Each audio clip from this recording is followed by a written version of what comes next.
so it will be very difficult to cover in the next 30 minutes. So I will just go through the common structures and common conditions of the hand and fingers. So let us get it started. Và bây giờ thì chúng tôi sẽ nói về cái hình ảnh của cái cổ bàn tay và ngón tay. Thì đây là một chủ đề rất là rộng, chúng ta không thể nói hết tất cả các cái bệnh lý trong vòng 30 phút, nên cô chỉ tập trung vào một số cái bệnh lý thường gặp. Okay, so we will be discussing in a short. We will be discussing the protocol and MRI anatomy and traumatic conditions of the finger. And if the time will allow, then we'll have a look at the few non-traumatic conditions. Và trong cái bài ngày hôm nay thì cô sẽ nói về thứ nhất là về các cái hướng dẫn chung và các cái protocol chụp, hay là giải phẫu của MRI, rồi một số cái tổn thương thường gặp của ngón tay, và nếu như có thời gian thì cô sẽ nói một số cái tổn thương mà không do chấn thương. Okay, so just a few words about the coil selection and patient positioning. So here you can see. So here you can see there is a three different type of dedicated extremity coil. So you can see here this is a circumferential coil which is surrounding all around the finger, and this is a flat coil, and then you can see here this one is the loop coil. So this is a loop coil. So this is circumferential coil, this is a flat coil, and this is a loop coil which can be used for imaging of fingers. So you should have a dedicated finger and hand coil imaging. Generally you will get a high resolution image. And this is about the patient positioning. So you can see here, there are two ways to put the patient in gantry and inside the coil. So this is like a neutral position, so here the hand is by the side of the body and neutral position, and here the arm has been elevated above the patient head, and it is lying in prone position. So this is more preferable, like in children they like this type of position, and this is more this position will give you less artifact, but either way you can put the position, you can put the patient in gantry. Và để chụp thì chúng ta có thể có nhiều loại coil khác nhau. Các bạn có thể thấy đây là cái coil tiện tích, rồi flash coil, rồi các cái coil chuyên biệt để chụp các cái ngón. Thì những cái coil này thì cho chúng ta cái phân giải rất là tốt. Rồi về tư thế bệnh nhân thì chúng có thể đặt hai tư thế, một bên tư thế bệnh nhân nằm ngửa rồi tay dọc theo tư thế như thế này. Tư thế hai là tư thế chúng ta hay gọi là tư thế Superman, bệnh nhân nằm sấp và đặt tay như thế này. Thì trẻ em là hay thích cái tư thế như thế này. Tư thế này thì hình ảnh nó sẽ tốt hơn và cũng ít artifact hơn. So this is about the protocol. So we can see these are the technical parameters. So the FOV should be between 8 to 20 centimeter, and the image matrix minimum should be 256 by 512, and slice thickness should be really thin. So at least 2 millimeter slice thickness should be there. And this is the protocol what we use in our institution. So we use a T2 fat set or PD fat set in all three planes. That is a sagittal, coronal, and axial. And then we use the proton density for sagittal and coronal, and T1 in one plane, depending upon the indication. It can be axial or coronal. And if you suspect any infection like osteomyelitis or soft tissue infection or mass lesion, then we give gadolinium and obtain pre-gadolinium fat set, pre and post gadolinium imaging. Và về protocol MRI thì đầu tiên là cái FOV nhỏ là 82 cm, cái mát trần 256 52, là cắt mỏng 1 cm. Về các cái chuỗi súng ấy, thì cái chuỗi súng T2 phát xạ trong cái video phát xạ sẽ chụp vào 3 mặt phẳng, rồi chuỗi súng PD mặt phẳng sagittal coronal, rồi chuỗi súng T1 thì một mặt phẳng hoặc ASEAN hoặc là sagittal. Rồi nếu như có nghi ngờ có u hay là có viêm gì đấy có thể chụp cái T1 sau tiêm thuốc. Okay, so this is about the imaging plane. So what we do is first you obtain the scout, the coronal and sagittal scout. On that you obtain the axial image, and the finger imaging should be dedicated to the finger. Suppose if you are imaging for the middle finger, it has to be parallel to the or dedicated to the middle finger. So if you are if you are suspecting lesion in the index finger, it has to be dedicated to the index finger, and always include the adjacent finger for the internal reference. So here you can see, so we have imaged this finger. Suppose we are imaging this middle finger, so we have an adjacent finger for the comparison. So that is for the internal reference. So how do we plan? So you obtain the axle like this, and then the anterior is this and the posterior is this. So you scan like this, and that has to be parallel, perpendicular to the long axis of the finger. So suppose if you are imaging for the thumb, so it has to be perpendicular to the long axis of perpendicular to the long axis of the thumb, and here you can see this is perpendicular to the long axis of the middle finger. So that is very, very important. So once you do like this, you get a dedicated coronal image, and on the coronal image, then you can plan for your sagittal image. So you extend from medial to lateral like this, and then you get an image like this. So it has to be dedicated to the finger. Về cái mặt cắt thì rất là quan trọng. Đấy là cái thứ nhất là các bạn phải khi mà chụp là phải xác định trước là cái tổn thương mình nghi ngờ ở đâu, ngón cái, ngón trỏ, ngón giữa hay ngón út. Rồi khi chúng ta đặt các mặt phẳng là chúng ta phải theo trục của cái ngón mà chúng ta nghi ngờ tổn thương. Ví dụ như nếu như đây là cái ngón giữa chẳng hạn, thì tất cả các mặt phẳng cắt là phải vuông góc với các cái trục chính của cái ngón giữa này. Còn nếu như từ theo ngón cái chẳng hạn thì phải hướng theo cái ngón cái để chúng ta thấy rõ. Đấy, cắt thì về lấy hết phía trước và phía sau của cái ngón của chúng ta cần khảo sát, rồi phải lấy các cái ngón kế cận để chúng ta so sánh. Rất là quan trọng chúng ta so sánh ngón này ngón kia xem thì có khác biệt hay không. Rồi đây là mặt phẳng ASEAN, rồi Corona thì chúng ta cũng đặt song song với cái trục của cái ngón mà tổn thương chúng ta nghi ngờ như thế này. Rồi cái sagittal cũng thế, trên cái Corona thì chúng ta xác định cái sagittal để ta cắt qua đúng cái trục mà cái ngón mà chúng ta nghi ngờ tổn thương như thế này. Như vậy cái việc định hướng cái tổn thương trước khi chụp và định vị các cái mặt cắt cho đúng là rất là quan trọng. Okay. So how do we approach on imaging? So we look at the bone and joints first. The bone can be looked for any sort of focal or diffuse abnormality. Like if it is injury, then you look for fracture, bone marrow edema, or and then if it is non-traumatic condition, you look for the infection like osteomyelitis or soft tissue infection adjacent to the joint, or any sort of focal lesion. And then you look for the tendon and ligaments. So what all structures you can look for the tendon and ligaments. So you can have a flexor mechanism. So you look for the flexor tendons and then supporting structures. Then you look for the extensor mechanism, collateral ligamentous complex, volar plate, sagittal band, and then surrounding soft tissue. Khi mà phân tích thì chúng ta sẽ phân tích một cách hệ thống. Đầu tiên là xem có bất thường của xương và khớp các, ví dụ trong trường hợp chấn thương xem có gãy, có phù nề mô xương sống hay không, hay là có các cái bất thường của khớp, hoặc là trong trường hợp viêm chẳng hạn xem thử có phá hủy khớp, gãm mòn, vân vân. Rồi chúng ta đánh giá các cái dây chằng và các cái gân, ví dụ các cái gân gấp, rồi gân dùi, rồi các cái gân bên, rồi cái gọi là cái dây chằng là lòng ngón tay, gọi là chúng ta gọi là cái đĩa lòng ngón tay, rồi các cái dải dọc, rồi chúng ta sẽ đánh giá cái mô mềm xung quanh của cái ngón tay. So just a few anatomy slides for the thenar eminence. So you can see this is a thenar eminence which is towards the thumb. So that is a thenar eminence. So it's very important to know the anatomy to understand the pathology. So these are the axial sections. So these are the serial axial sections of the thenar eminence. So you can see here, and this is a T1 weighted imaging.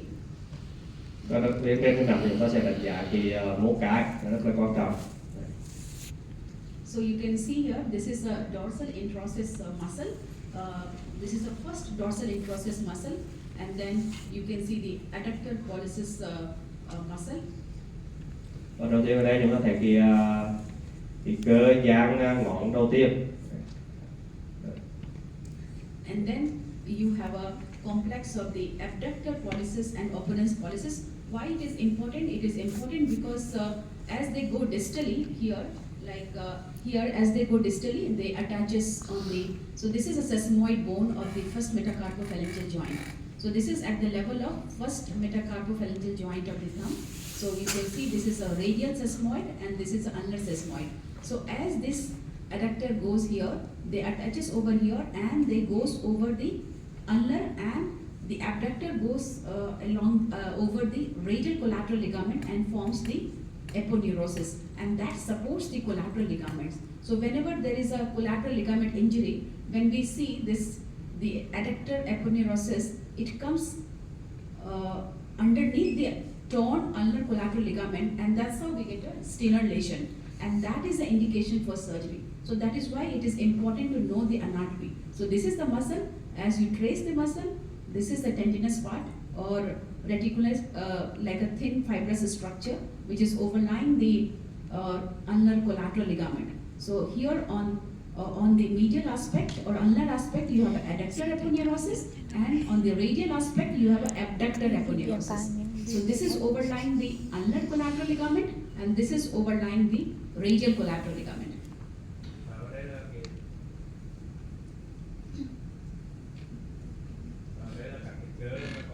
Đó, cái cơ gọi là gấp ngón cái, và cái cơ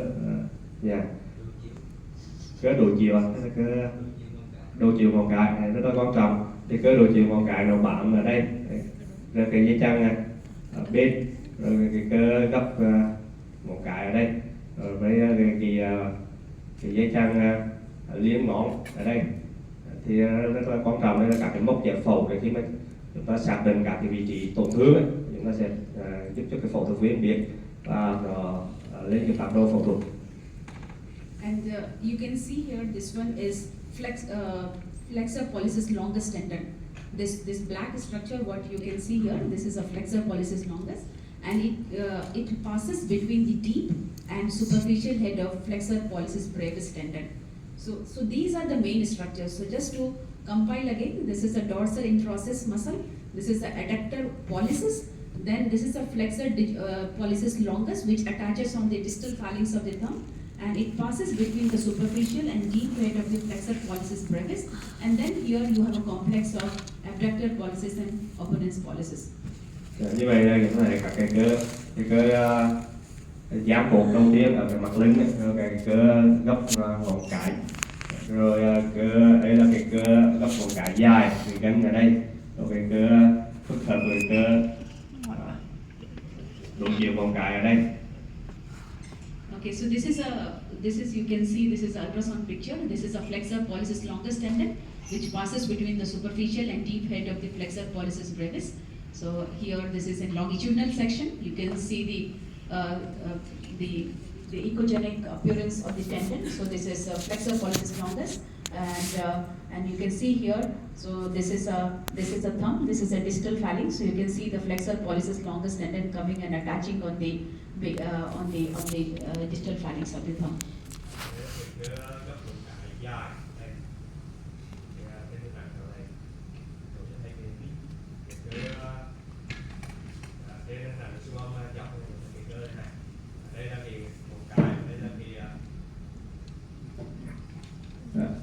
Đây là ngón cái, và đây là cái đốt đầu tiên thì chúng ta cái cơ gấp ngón cái dài, cái như thế này. Okay. This is some more anatomy of the MCP joint, because the most common structure which get injured of the thumb is the ulnar collateral ligament. So that is the most commonest structure of the thumb. So that you have to understand the anatomy of the ulnar collateral ligament and overlying aponeurosis very clearly, so you can understand the pathology. So before going to pathology, I'll just show you the anatomy once more of an MCP joint of the thumb. So here you can see this is again a flexor pollicis longus tendon. So can you follow the arrow? So this is here. Can you follow? So, yes. Yeah, this is a flexor pollicis longus tendon. Đây là cái gấp ngón cái dài. Yeah, and then if you go to the next arrow, this is this. So this is the ulnar sesamoid bone. This is the radial sesamoid. So you can see there is a thin hypointense band which is connecting between this sesamoid bone Can you see that? Ở đây có hai cái xiên mừng mà thầy có cái dài 4 liên kết rồi kết nối hai cái xiên mừng này. Yeah, so you have a, this is an anterior aspect and this is a dorsal aspect. So you have a flexor pollicis longus tendon which is anterior to this band. So this band is called the intermetatarsal, intersesmoid ligament or volar plate. So that is the volar plate. So if there is an injury of the volar plate, then you know this is a one of the supporting volar capsule of the metacarpophalangeal joint. So you will have a problem in flexion as well. So when there is an injury of the volar plate, and it is not uncommon to see the injury of the volar plate. So once you know the location of the volar plate, you can diagnose the injury of the volar plate. So you have a flexor pollicis longus. This is a volar plate of the first metacarpophalangeal joint between the ulnar and radial sesamoid bone. Và đây là và các ngón có cái khớp những cái và cái xương bàn tay. Ở đây chúng ta có hai cái xương vừng ở đây. Đây có cái gọi là cái đĩa gang bàn tay, hay mà chúng ta còn gọi là dây chằng gang bàn tay. Đây là gân gấp của cái dài. Cái dây chằng ở đây nó nối hai cái xương vừng này, và còn có cái tên là dây chằng liên xương vừng. Đây thì tổn thương là khi mà chúng ta thấy tổn thương ở đây, chúng ta thấy cái tổn thương của cái đĩa gang bàn tay. Okay. So now proceeding this. So this is, can you see? This is the, so on this side you have an ulnar collateral ligament, and on the radial side you have a radial collateral ligament. In that also you have a accessory ulnar collateral ligament. So this is that thin structure which is on the volar aspect. And as you go dorsally, this is the main ulnar collateral ligament. So this one is the main ulnar collateral ligament, which is denoted by yellow arrow. Và cái phía bên này là phía bên trong là bên trụ, là cái dây chằng, nó gọi dây chằng bên trụ và dây chằng bên quay ở đây, thì cái mũi tên vàng là chỉ cái dây chằng bên trụ ở đây. Okay. And then overlying the ulnar collateral ligament, you see a thin band, aponeurotic band, that is adductor aponeurosis. Và phía trên của cái dây chằng bên trụ này chúng ta thấy có một cái lớp rất là mỏng. Đây là cái aponeurosis. Okay, so like that, you have a accessory radial collateral ligament, and then you have a main radial collateral ligament. Và phía đây là cái dây chằng phía bên quay, đây cái mũi tên vàng ở trong này. Okay, and the abductor aponeurosis is not well seen on the axle, but in this case it is the same patient. You can see the thin band which is overlying the radial collateral ligament, and this is the adductor aponeurosis. So can you see this? This is the radial collateral ligament, the thick band. The overlying you have a thin band, that is the abductor aponeurosis. Like that you have an ulnar collateral ligament, the thin band, which is the adductor aponeurosis. Và đây là trên cái mặt các corona, các bạn thấy phía bên này bên trụ, bên quay bên trụ thì thấy hai cái dây chằng bên, cái lớp mỏng bọc trên hai chân bên là các cái mạc của cái gân gấp và gân dùi. And one more thing, the ulnar collateral ligament, sometimes it is like people give us a spurious diagnosis of ulnar collateral ligament injury when we see in the coronal, because the ligament traverses from the dorsal ulnar side on the metacarpal. So at the level of the metacarpal, the ligament is more on the dorsal aspect, not on the proximal.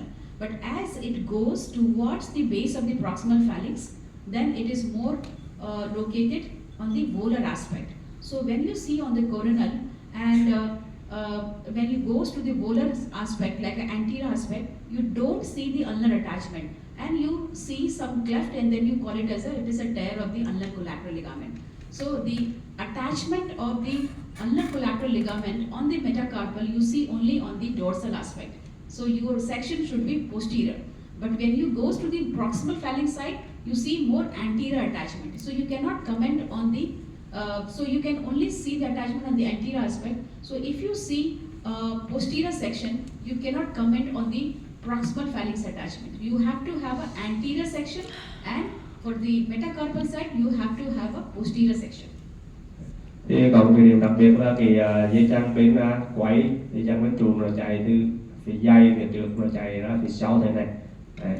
Trên các là các corona nó thành cái phía cái ngón cái chúng ta thể các phía trước chúng ta cũng thể rọt cái dây chằng bên trụ và chúng ta phải có các phía sau. Tương tự như thế phía bên này chúng ta phải kéo lên phía trước thì chúng ta sẽ thấy cái dây chằng bên trụ nó vào rõ hơn. Okay, so like that you can see here there is an arrow here on the dorsal aspect. This is the two extensor tendon. So this is the thin one is the extensor pollicis brevis, and if you see here, the more dorsal one is the extensor pollicis longus. And similarly, you can see here, this arrow is denoting the extensor pollicis longus, and then you can see the extensor pollicis longus tendon more on the dorsal aspect. Và phía mặt lưng thì chúng ta thấy các cái gân dùi. Ở đây chúng ta thấy cái gân dùi một cái dài. Đây. Okay, so this is again to show you this is the ulnar collateral ligament, and this is the yellow arrows denoting the adductor aponeurosis. Và đây chúng thấy đây là corona thì chúng thấy đây phía trong là chính là cái dây chằng bên trụ, phía ngoài là cái mạc. So this is an ultrasound picture, which is you can see this is a metacarpal side, this is the proximal phalanx side. You can see the ligament very nicely. So it can be well evaluated on ultrasound, and you can do dynamic assessment as well. Và đây chúng ta thấy đây là cái xương bài, và đây là cái đốt đầu tiên của một cái, chúng ta thấy cái gân dùi ở đây, thấy rất là rõ, chúng ta có thể làm siêu âm. So like that you can see here, this is the radial collateral ligament, and then you have a here on the ultrasound also you can see the radial collateral ligament. Và bên này chúng ta thấy cái dây chằng bên chày, xin lỗi, dây chằng bên quay. Ở đây trên siêu âm chúng ta thấy rất là rõ. So this is again the adductor aponeurosis. I'm just highlighting again and again because this is an important structure. So whenever there is a thumb injury, there are chances of the ulnar and more uncommonly radial collateral ligament injury. Và phía trên đây chúng ta thấy có cái mạc aponeurosis dịch tiếng Việt đây cũng rõ. Thảm giờ dùng aponeurosis thì các bạn thấy phía ngoài của cái dây chằng bên nó có cái nào có cái mạc, tạm thời dùng cái mạc cái mạc đó, một cái mạc cánh cơ mỏng phía ngoài này. Okay. This is just to show you, this is the dorsal plate of the first metacarpophalangeal joint. This is a volar plate. Like that, you have a volar plate of the first. This is the interphalangeal joint of the thumb. Ở đây chúng ta thấy đây là cái mặt các cái đĩa phía mặt lưng, đây là mặt gan của cái cợp ba ngón và giữa cái cợp liêm ngón ở đây, liên tục. Yeah, so you can see the dorsal plate here of the distal interphalangeal. So these are all supporting structure for the free movement of the joints, both the MCP and interphalangeal. And then you can see this is a extensor pollicis brevis attachment, and this is the extensor pollicis longus attachment. Và vị trí hai cái mũi tên là đang chỗ bám của các cái gân dùi một cái ngắn và gân dùi một cái dài. Okay.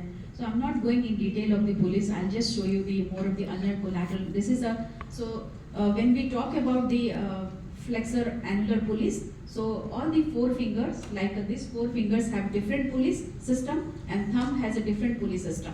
So I have a cases of that, but I will more concentrate on the finger pulleys rather than thumb pulleys, because these are the more common than the thumb pulleys injuries. So I'm not going in detail of that. So I'll just skip it. So these are the finger pulleys which can be seen. And in this patient, I just want to show you how the pulley injuries will look like. So you can see this is a thumb. This is a pulley of the thumb at the level of the proximal phalanx. This is called the oblique pulley. So can you see here? There is a high signal here. So this is a flexor pollicis longus tendon, which is deviated towards the ulnar side also. So there is a tear of the radial side of the thumb pulley at the level of the proximal phalanx. Và các bạn thấy ở đây là các cái gân cấp nó có hệ thống các cái rong rọc để nó chịu cái gân cấp này. Thì cái hệ thống rong rọc này nó rất là đặc biệt cho từng cái ngón cái thì nó khác với các cái ngón khác. Thì ở đây là một cái ví dụ các bạn thấy ở đây thì ngón tay, đây là cái gân cấp. Thì gân cấp này nó bị di lệch vào trong, cắt xa ra bên đây. Và chúng ta thấy nó tăng tín hiệu phù nề ở đây, thì ở đây là nó rất thì hệ thống rong rọc nhiều cái gân cấp ở đây. Okay, just going through that. we'll go to the next. So this is just showing you the bullet. Yeah. So this is a case. This is a young patient who presented with suspected ulnar collateral ligament injury. So if you see here, so you can see here. This is at this level. So you can see the bone marrow edema. So this is a radial aspect. This is the ulnar aspect. So you can see there is a bone marrow edema on the ulnar aspect of the metacarpal of the thumb. So same bone marrow edema is seen over here. So now this is the ulnar collateral ligament. Can you see that? And that is overlying aponeurosis. Và đây là một cái bệnh nhân tình cảm bị nghi ngờ có rách cái dây bên trụ, đây là phía ngoài bên quay cái bên trụ. Thì chúng ta trên kiểu xương này chúng ta thấy là phu nề mô sinh sống ở đây, ở trên đây cũng phải phu nề, và đây thì là cái dây chằng bên trụ, còn phía ngoài đây là cái mạc. So when you see here, you tend to call it as a ligament injury. But you know, you have not yet, this is just an attachment here, but the whole ligament is not seen in one section. So as you see here, when I'm scrolling, so you can see this ligament is going like this. So this has an oblique course from dorsal to volar. So you cannot see the ligament in one section. So you have to trace the ligament in multiple sections, both on the corolla and axial, to call it as a normal or intact ligament. So I'll just show you, then we'll come again. So this is the ligament. So you can see there's a bit of high signal, but still the attachment on the metacarpal is intact.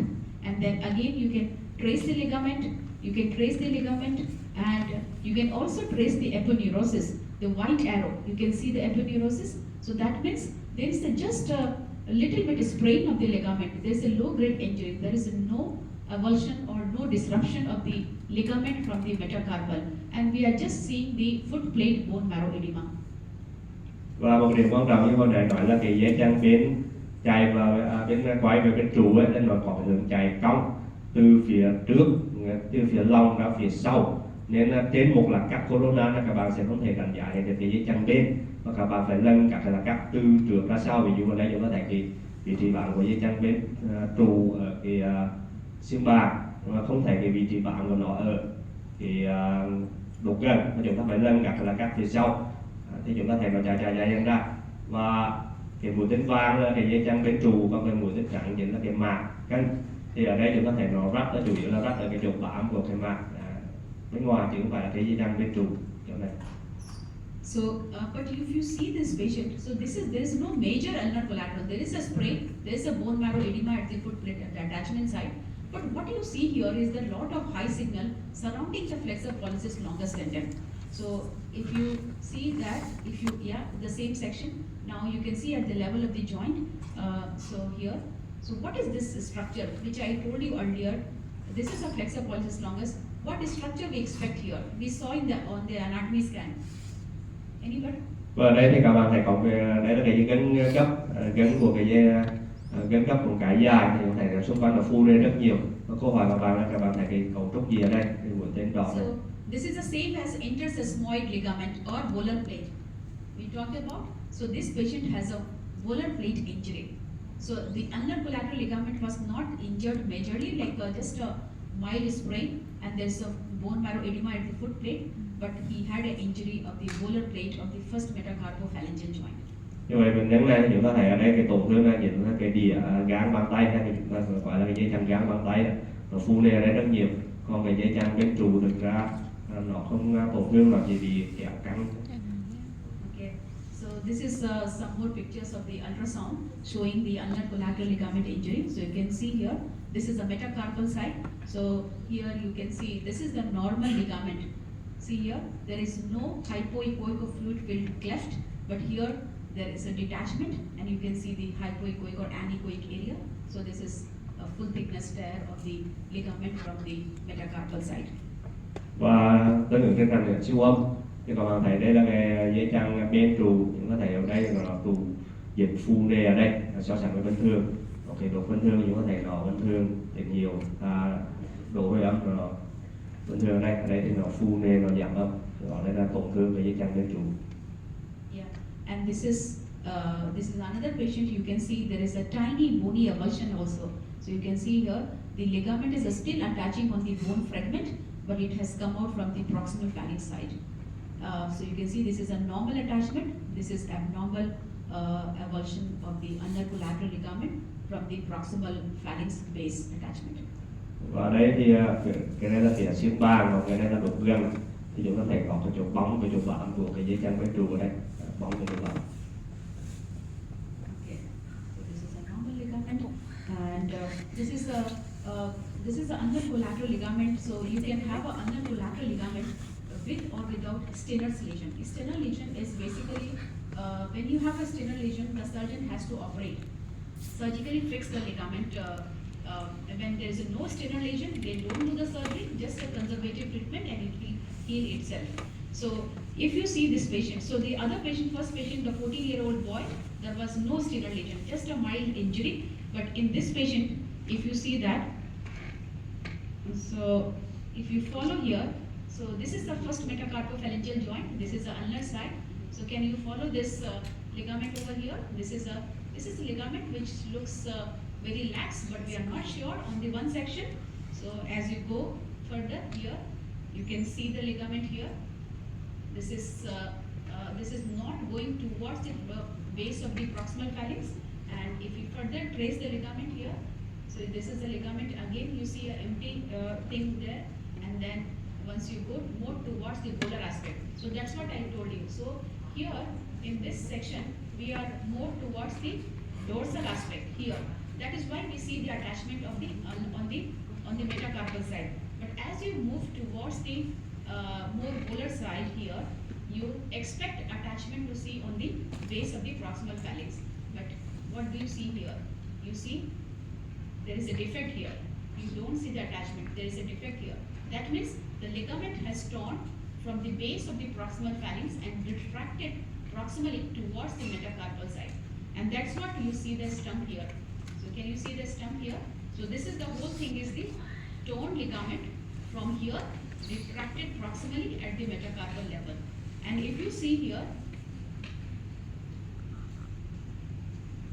so this is structure. So can you see this is structure? This is the adductor aponeurosis. So this is expected to be on the over the ulnar collateral ligament, because the ligament is torn from the base of the proximal phalanx, retracted proximally towards the metacarpal. This adductor aponeurosis has gone deep to the ulnar collateral ligament. So this is intract. So now the surgeon has to fix this. Surgeon has to reconstruct the ligament and bring the adductor aponeurosis on top of that. Và đây là một cái bệnh nhân khác, chúng ta thấy cái tụ lớn một cái dây chằng bên trụ ở đây. Chúng ta thấy được cái chỗ bám ở đây là cái ngón cái, đây là xương bàn, đây là cái đốt gan, đây là đốt xa. Thì chúng ta thấy cái dây chằng bên trụ, chúng ta thấy có chỗ bám cái ngón này thấy rõ, xương bàn thấy rõ, nhưng mà kéo các chúng ta thấy nó không bám vào cái đốt gan, như vậy nó rách và nó có rút ở đây, cái đầu gan nó có rút ở đây, và ra cái mạc gắn kẹp ở đây, cái mạc kẹp ở đây nó cũng bị rách. Như vậy phẫu thuật viên vào nó có phẫu thuật, họ sẽ phải tái tạo lại cái dây chằng bên trụ này và tái tạo cái mạc cứng kẹp. Yeah, so just moving forward, I just skip this anatomy. We'll go to the flexor tendon because if there is no time so to go this. So just about the flexor mechanism here. So can you see here? This is at the level of the metacarpal head. As you can see here, this is at the level of the metacarpal head. So this is a volar aspect, and this is a dorsal aspect. So you can see here the flexor tendon. So there are two flexor tendons. So you can see the deep one towards the metacarpal. So superficial one is away from the metacarpal. So this is the flexor digitorum superficialis. This is the flexor digitorum profundus. And same thing you can see on ultrasound. Ultrasound sometimes difficult. When you do a dynamic scan, then you can see the separate movement. So this is the superficialis. This is profundus. Và bây giờ chúng ta qua các cái gân gấp. Ở đây là cắt qua cái đầu xa của cái xương bàn. Chúng ta các cái gân gấp ở đây. Thì đây là cái mà cắt ngang. Thì đây là cái xương. Đây là phía mu, đây là phía lòng. Chúng ta thấy các cái gân gấp. Cái gân gấp này nó có hai lớp sâu và lớp nông. Ở đây chúng ta thấy đây là sâu và lớp nông. Tức là chúng ta làm siêu âm cho bệnh nhân cử động ngón tay, chúng ta thấy sự di chuyển trượt của cái lớp nông và lớp sâu này. Okay, and these are the neurovascular bundles. So you can see here. So these are the neurovascular bundles. Đây là cái bó vạch thần kinh. Okay, so just just to show you the further the flexor tendon, how it gets distally and get inserted. So here this is a picture which is showing.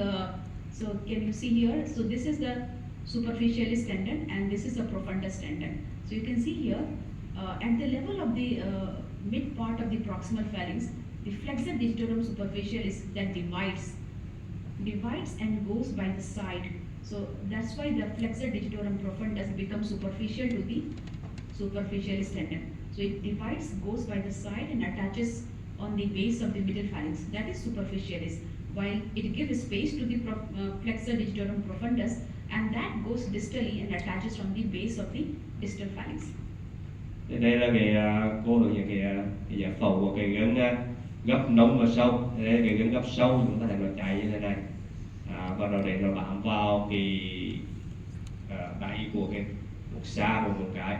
Còn cái gân gấp nông nó chạy như thế này, sau đó nó tách hai, nó chạy hai bên của gân gấp sâu, nó bám vào cái đáy của cái đục gân. Okay, we'll see on pictures. So this is at the level of metacarpal head. This is a superficialis. As you go here, so this is profundus because it is deep, and this is superficialis. Then again, at the level of the proximal phalanx, you can see here, this is profundus, and you can see here, superficialis is moving laterally, and then further distally at the level of the PIP joint. So you can see here, this is the again superficialis which has gone deep to the profundus. So it has moved like this. Okay, so you can see here. So, and this is a connecting band between the two slips of the superficialis. And further you can see here, this is superficialis which is about to attach at the base of the middle phalanx. So can you see this one? Can you follow? Yeah. Và đây là các nó vị trí như này nói thì đây là cái gân gấp, thì gân gấp sâu, gân gấp nông. Ở đây gân gấp sâu nó nằm thì sâu đằng sau gân gấp nông. Rồi sau đó chúng ta thấy cái gân gấp nông nó tách hai, nó chạy hai bên của cái gân gấp sâu, rồi chạy hai bên như thế này. Cái mũi tên xanh xanh này gân gấp sâu, còn gân gấp nông nó chạy hai bên như thế này. Rồi gân gấp nông thì nó bám vào cái đáy của cái đục gân, trên chỗ này. Rồi cái gân gấp sâu qua cái là cắt cái trên này thì gân gấp sâu nó sẽ chạy qua đây, là cái gân gấp sâu nó sẽ chạy và nó bám vào cái đáy của cái đục xa. Okay, so the other thing is like you can see that cleft-like structure between the two heads of the flexor digitorum profundus. You should not mistake it as a tear because that is a normal dorsal raphe between the two slips. So that is a normal structure. So you can see here, this is a flexor digitorum profundus which is going here all the way and attaching at the base of the distal phalanx. Thì là gân gấp nông các bạn thấy có một cái khe tăng tình nhiều ở giữa hai cái bỏ hai bên, cái trên nhầm cái đây là cái đất các bạn thấy nó chạy như thế này. Okay. So this is ultrasound picture of the same. You can see there's an attachment of the flexor digitorum profundus over here. Đây là cái gân gấp mà nó bỏ sâu, nó bám vào cái vị trí của cái mũi xa. Sorry.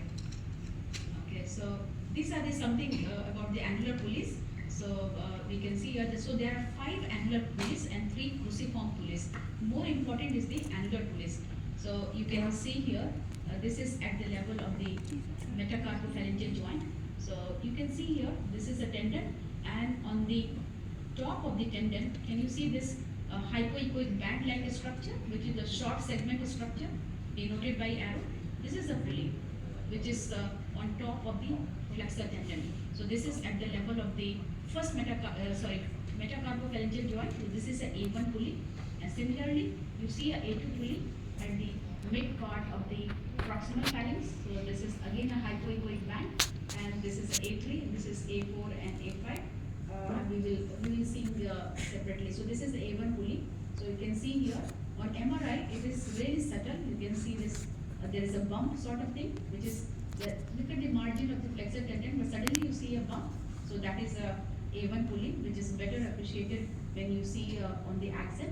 So you can see this pulley. This is a thin band-like structure which supports the flexor tendon. So when there is a pulley injury, the flexor tendon will not be in contact with metacarpus, it gets displaced either anteriorly or radially or laterally. Can you go back to the previous slide? Để cô nói về các cái hệ thống rong rọc để giữ các cái cứng cấp. Ở đây chúng ta thấy có 5 cái hệ thống rong rọc đây, A1, A2, A3, A4, A5 ở đây. Thì còn tại đây là cắt ngang, ở đây là cái cứng cấp, và chúng ta còn cần là dạo ấm ở đây là cái A1. Ở đây là cắt dọc, thì chúng ta thấy đây cái A1 ở đây, để đến thể A2, A3 như thế. Thì các cái rong rọc là mục đích là giữ cho cái gân gấp nó sát với xương. Các bạn thấy cái gân gấp nó nằm sát với cái đốt sống. Next slide. Và khi tương tự này đây là MRI, chúng ta thấy A1, A2, A3, A4, A5. Thì đây, cái gân gấp ở đây và cái hệ thống rong rọc nó giữ cho cái gân gấp nó sát. Nếu như mà rách thì rong rọc đây thì chúng ta thấy cái gân gấp này nó sẽ bị di lệch ra trước hoặc ra hai bên. Những hôm nay chúng ta thấy có trường hợp cái gân gấp nó di lệch ra phía trước xa vào cái xương thì phải tổn thương. Trong trường hợp này sẽ là tổn thương của cái hệ thống rong rọc. This is the same ultrasound picture. You can see the highway going back, which is touching. Siêu âm thì chúng ta thấy các cái hệ thống rong rọc đấy là các cái dạ xơ, là cái cấu trúc xơ thì nó sẽ giảm âm. This is the A2 pulley, which is just a location, but it has similar structure but location. So you can see here, this is the A2 pulley, which is seen at the mid part of the proximal phalanx. Và hệ thống A2, nó này chúng ta là A1 ở đây, thì bây giờ A2 này nó nằm là cái đục gần. Ở đây là các ASEAN này. Okay.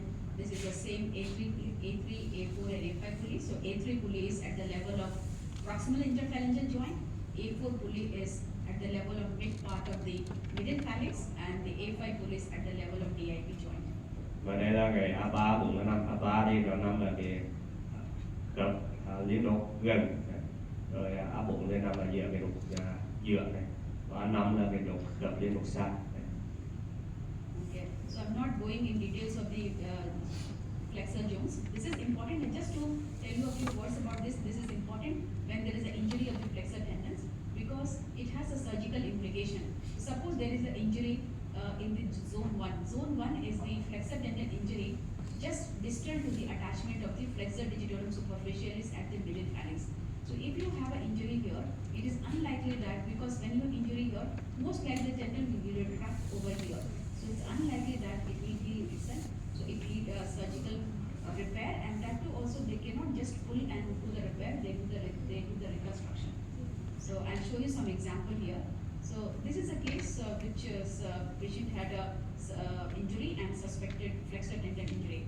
So you can see here, this is at the level of MCP joint. So you can follow the tendon here. So all the other fingers were normal. This was there was a problem in this finger. So you can follow this tendon again here. Follow the tendon here. So if you compare here, see the rest of the fingers has a 2 tendon. Can you see that? But this has only 1 tendon. Okay. So if you follow further distally here, so you can see something which is attaching here. So you can think this is an intact tendon, but if you look at the T1, there is no tendon. Look at the normal tendon here. You can see the fibers, but here it is empty. There is no fiber at all. And if you see here, you just see 1 tendon. And so if you see this is a retracted tendon. Can you see that? So this patient had an injury of the flexor digitorum profundus from the base of the distal phalanx, and it has retracted at the level of the metacarpal shaft. So now this is a surgical case. This has to be repaired because it cannot heal. There is so much gap from here to here. There is a gap. Can you go back to the previous slide? Previous slide. Yeah, the zone.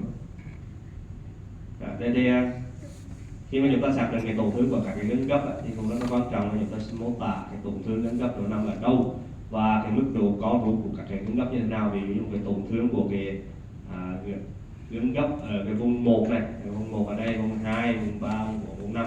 Thì một cái tổn thương của gân gấp vùng 1 này là chỗ này là nằm ngoài vi xa hơn so với cái vị trí bám của các cái bó nông của gân gấp. Thì cái bó sâu nó tổn thương ở đấy thì nó có thể bị co rút vào vùng trong này. Đấy, và chúng ta sẽ phải xem xét các cái bó này nó nó có buộc như thế nào. Next slide. Ví dụ trong trường hợp này cô là các bạn thấy đây, bên này là các cái ngón bình thường, các cái ngón gấp ở đây. Riêng cái ngón gấp bên này, cái ngón gấp sâu thì không thấy. Đến T2 thấy không rõ, nhưng mà đến T1 thì không thấy cái ngón gấp sâu, đặc là nó phải bám vào cái đáy của cái độ xa. Nhưng bên đây không thấy. Này chúng ta chỉ thấy có cái ngang đây, chúng ta thấy có cái ngón gấp nông thôi. Còn cái ngón gấp sâu nó bị co đục vào đằng này. Như vậy nó đứt ở đây nhưng mà nó có đục vào đằng này. Thì cái này nó quan trọng về mặt ở lâm sàng, người bác sĩ lâm sàng họ sẽ xem thử cái mức độ co đục như thế nào, có khả năng ghép hay là như thế nào. And one more thing, always follow your tendon on the axial image. Here, this is something looks like this is a intact tendon, but that is there are a lot of structure. There is a volar plate, there is a capsule over there, which will give you a spurious impression that the tendon is intact. But if you follow on the axial, then you will get the diagnosis. Một điểm cô nhấn mạnh là các bạn nên theo các cái gân lớn theo cái gân theo cái mặt phẳng ASEAN. Thì trên mặt phẳng sagittal này nó mới có các cái cấu trúc, các cái đĩa gang mang tay chẳng hạn, mình có thể nhầm đấy là cái gì thì các cái gân gấp bình thường, nhưng mà nếu như nhìn chỉ đến các ASEAN nó có thể các cái tổn thương. Okay, so this is a case of the pulley injury. I'm just showing here. So this is at the level of the metacarpophalangeal joint. So which pulley we expect? We expect a A1 pulley over there. So here again, so if you see this one here, so you can see this is, but still the tendon is in contact with metacarpal. It has not displaced a bit of high signal, but it is intact. And as you go here, so I'm just taking you at this level you expect a A2 pulley because that is a bit part of the proximal phalanx. So can you see here? See the rest of the finger, it is in contact and there is a lot of high signal which is between the displaced flexor tendon and metacarpal. So there is an injury of the A2 pulley. Một ví dụ khác tổn thương của các cái rong rọc thì cái là cắt qua đây chúng ta thấy đây là A1, rong rọc A1 thì chúng ta thấy nó bình thường, là cắt qua này chúng ta thấy cái gân gấp nó vẫn nằm sát cái xương, nhưng mà qua đây là vị trí của A2 thì chúng ta thấy cái gân gấp nó di lệch ra xa, trên sagittal hoặc trên ASEAN chúng ta thấy gọi là tổn thương cái rong rọc A2. And not only that, if you follow that, and this is again, you expect a A3 pulley because this is at the PIP joint, so this is again intact. But if you follow further distally, then again the tendon is separated. So this is, you expect a A4 pulley. So here A1, this is metacarpophalangeal joint, then here A2, A3. So A2 pulley has gone, there's a tear of the A2 pulley. A3 is intact, and then again A4 pulley. Can you see this one? See, again the tendon is in contact. Here there's a lot of high signal, and you see a bit of band here, but there's no band here. So that means it is not supported by annular pulley at this level. It is displaced anteriorly. So again there is a tear of A4 pulley. Tương tự hệ A1 thì bình thường, A2 bị rách, của A3 chúng ta thấy nó còn bình thường. Là các của A3 hơn này chúng ta thấy thì gân nó vẫn còn xa một xíu, nhưng mà A4 thì nó rách. Có cái là cắt này của A4 chúng ta thấy thì gân gấp nó cắt xa so với xương, như vậy là bệnh nhân này bị tổn thương cái A2 cái A4. So and this is almost, we are going towards the A5 pulley. So this is again intact. So A1 pulley is intact, A3 is intact, A5 is intact, but you have a tear of A2 and A4 pulley. Và cái A5 cái coi cùng thì nó vẫn còn, như vậy bệnh nhân cái tổn thương của A2 và A4. So we'll just see the extensor mechanism and one or two example, and then we can finish. So this is an extensor mechanism. So just a few words about this. So this is a little complex, but if you understand, then it will be easy to see on imaging. So you have a introsseous tendon, you have a dorsal and palmar introsseous tendon. So you can see the introsseous tendon. I'll show you on MRI as well. So you have a tendon, and then you have an extensor tendon. So what happens is extensor tendon passes over here. This is at the level of the metacarpal. So you have a metacarpophalangeal joint. This is a PIP joint. This is a DIP joint. So this is the extensor tendon, and then you can see here it has two slips. You have a medial band, and then so you have a medial band, and then you have a lateral band. So the lateral band get fibers from the in-process tendon. So in-process tendon and all the collateral ligaments of the joint, they give fibers to the lateral band, and then they join in this, and further here at this level they divide into the central slip, and there is a sagittal band. There is a lateral slips. The central slips is attaches on the base of the dorsal aspect of the middle phalanx, while the lateral slips, that is called the sagittal band, that passes further distally and combine and attaches on the base of the distal phalanx. So if you see on imaging, you can explain on imaging later. So this is the imaging here. So you can see here, these are the introcess tendon. So you can see here how the introcess tendons are passing, and there is some collateral ligaments. They are all merging and joining the lateral slip of the extensor tendon. So you want to explain here? Và đây là cái bây giờ chúng ta nói về cái gân dùi, thì câu trọng ở đây là cái gân dùi. Rồi chúng ta có các cái ở đây bên đây có các cái gân liên cốt, giang cốt, rồi các cái gân giang cốt này về các cái gân dùi nó cho ra hai cái dài để cố được cái gân dùi. Thì bên này là phía trong, phía ngoài. Thì cái dạng phía trong thì nó lên nó bám vào cái đáy của cái đốt gân, đốt dựa. Còn cái dài phía ngoài này thì nó chạy xa hơn và nó bám vào phía cái đốt xa này. Ở trên hình next slide. Trên hình công từ chúng ta thấy thế. Đây là công từ, đây là cái dài các cái gân liên cốt ở đây. Cái gân liên cốt nó kết hợp với các cái dây chằng bên như thế. So you can see here, the central slip is attaching on the base of the middle phalanx on the dorsal aspect, while both the sagittal band or lateral slips, they combine and attaches on the base of the distal phalanx on the dorsal aspect. Và cái dài trong thì nó bám vào cái đáy của cái đốt dựa này, còn cái dài ngoài thì nó bám vào cái đáy của đốt xa này. So this is again on the axial images. So you can see here, so this is a sagittal band and this is a central slip. So central slip is attaching here, the sagittal band is further combining and attaches on the base of the distal phalanx. Ở đây là cái mặt các ASEAN, chúng ta thấy đây là cái dài trung tâm. Đây dài ngoài. So this is again that what we discussed, that was a volar plate of the thumb, but this is a volar plate of the metacarpophalangeal joint. So this is this hypointense or black structure. This is a volar plate. So this is a volar plate of the MCP joint. This is a volar plate of the PLP joint. Và cái mặt phía gọi là mặt gan bàn tay, dán các cái đốt là chúng ta gọi là cái gì gan bàn tay. Thực ra nó là các cái dây chằng mà giữ cho cái sợp nó phải không bị gọi là gấp, gọi là dùi quá mức. Đây là cái địa gan bàn tay của cái sợp bàn ngón. Đây là cái gan bàn tay giữa sợp dán đốt. So this is again a volar plate. You can see on ultrasound as well. This is a volar plate. You can see this structure. Đây siêu âm chúng ta thấy cái địa gan bàn tay này. Basically, this is a capsular structure only. What you see. So here in this patient, can you see this volar plate here? And as compared to normal volar plate of the other finger, so you can see here this volar plate is injured and it is moved more proximally, but this is a normal volar plate. Và trường hợp này là cái địa gan bàn tay này nó bị rách và nó co rụt ở phía này. So this is just to show you how. So can you see here? So this is a normal extensor tendon attachment here, but here you see a high signal there, and there is no tendon fiber here. And then if you follow that area on the axial image, so can you see that? So it has to attach over here, the base of the middle phalanx, the central slip.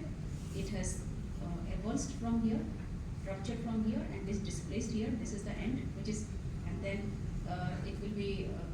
You have to measure the gap, how much it is retracted. So you measure the gap from the expected base of the attachment to the proximally retracted stump. You measure these, and then you can tell the surgeon this much is it is torn completely, retracted, and this much is the gap. Và đây chúng ta thấy là tổn thương cái dây chằng, cái gân dùi. Còn tay chúng ta thấy đây đang là chúng ta bám vào chỗ này. Bây giờ chúng ta thấy nó cắt và nó có rút này. Chúng ta phải đo cái khoảng cách mà có rút như thế này để phẫu thuật viên vào tiên lượng phẫu thuật. This is again a lacerated tendon. You can see here there is a cut off of the tendon. So this is a central slip attachment, and so it is proximal. Injury is proximal to central slip attachment. Attachment is intact, but injury is more proximal, and this much is the gap. Và đây một trường hợp này nó rất phía gần so với cái vị trí bám vào cái góc xương ở đây cái ngón giữa chỗ cái gân dùi nó bám vào đây thì bây giờ nó rất là vị trí phía gọi là trung tâm so với cái vị trí bám.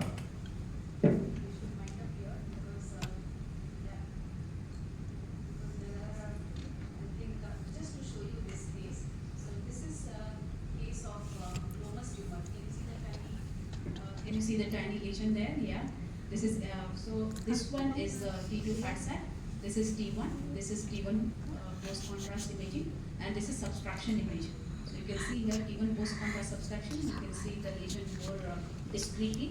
So this is enhancing lesion, and this is hyper intense. And if you see here, you can follow here also. So this is a T2 fat sac, and this is a T1 fat sac post contrast imaging. So you can see this is bright on T2, and this is enhancing. This is a subuncal glomus tumor. Ở đây một cái trường hợp của glomus tumor, các bạn thấy đây là tổn thương là tăng định hiệu đến T2, đến T1, cầm thuốc, cái subtraction nhưng mà tổn thương cầm thuốc. Ở đây cái glomus tumor. You can best is to do the ultrasound, but surgeon wanted to operate, so he just did the MRI because in Australia they do lots of MRI before surgery, so just did the MRI, and yeah.